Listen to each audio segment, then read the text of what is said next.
শ্বাসকষ্টের রোগীকে আমরা কখন এক্স-রে করাবো, অর্থাৎ চেস্ট এক্স-রে করাবো। চেস্ট এক্স-রের মাধ্যমে আমরা ফুসফুসের অ্যাজমা আছে কিনা, ব্রঙ্কাইটিস, নিউমোনিয়া, সিওপিডি এবং ফুসফুসে কোনো টিউমার আছে কিনা, এই বিষয়গুলো কিন্তু আমরা ধরতে পারি।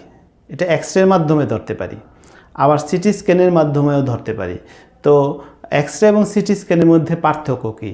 এক্স-রে হলো যে যদি রোগটা লার্জ আকারে হয়, অর্থাৎ অ্যামাউন্টটা, রোগের পরিমাণটা যদি একটু বেশি আকারে হয় তাহলে এক্স-রেতে ধরা পড়ে। সূক্ষ্ম হলে এক্স-রেতে ধরা পড়ে না, সূক্ষ্ম হলে সিটি স্ক্যানে ধরা পড়ে। তো তাহলে আমরা রোগীকে প্রাথমিক অবস্থায়, সিটি স্ক্যান যেহেতু অত্যন্ত ব্যয়বহুল, সেহেতু আমরা প্রাথমিক অবস্থায় এক্স-রে দিতে পারি। তো এক্স-রেতে যদি ধরা না পড়ে তাহলে সিটি স্ক্যানের মাধ্যমে আমরা পরীক্ষা করে ফাইনাল ডিসিশনটা নিতে পারি। অনেক ক্ষেত্রে দেখা যায় যে সিটি স্ক্যান করে একটা পেশেন্টের নিউমোনিয়া ধরা পড়েছে, তো 15 দিন পরে তার আবার অবজারভেশন দরকার যে বর্তমানে কেমন হয়েছে। তো 15 দিন আগে সিটি স্ক্যান করা হয়েছে, আবারও কি সিটি স্ক্যান করা সম্ভব? না, সম্ভব না, অনেক ব্যয়বহুল একটা ব্যাপার। আবার সিটি স্ক্যানের একটা স্ক্যান, একটা রে ঘটিত একটা ব্যাপার রয়েছে। সেই ক্ষেত্রে আমরা এক্স-রে দিয়ে থাকি।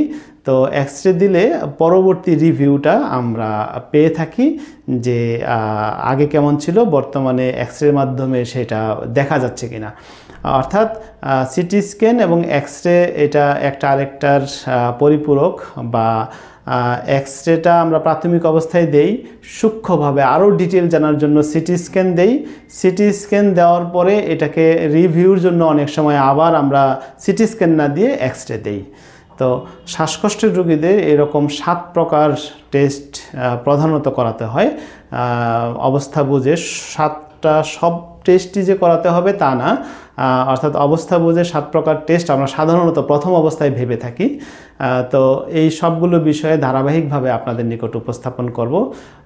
সেই সময় পর্যন্ত আপনারা সবাই ভালো থাকুন, সুস্থ থাকুন। আসসালামু আলাইকুম ওয়া রাহমাতুল্লাহি ওয়া বারাকাতুহু।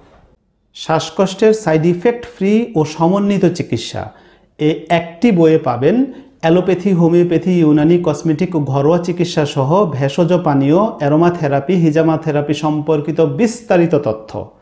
এছাড়াও শ্বাসকষ্ট রোগ পরিচিতি, রোগীদের করণীয় ও বর্জনীয় কী কী ল্যাব টেস্ট করাতে হয়, ব্যায়াম, ইয়োগা ও থেরাপি, খাদ্য, পুষ্টি ও রান্নার উপকরণ সহ ডায়েট, আদর্শ diet chart, keto diet chart, বিখ্যাত জার্নালের ওয়েব লিঙ্ক এবং প্রজন্মকে বাঁচানোর জন্য অর্গানিক চাষাবাদ করার কৌশল ও অনলাইন চিকিৎসা কেন্দ্র স্থাপন করার কৌশল শিখতে পারবেন সম্পূর্ণ ফ্রি।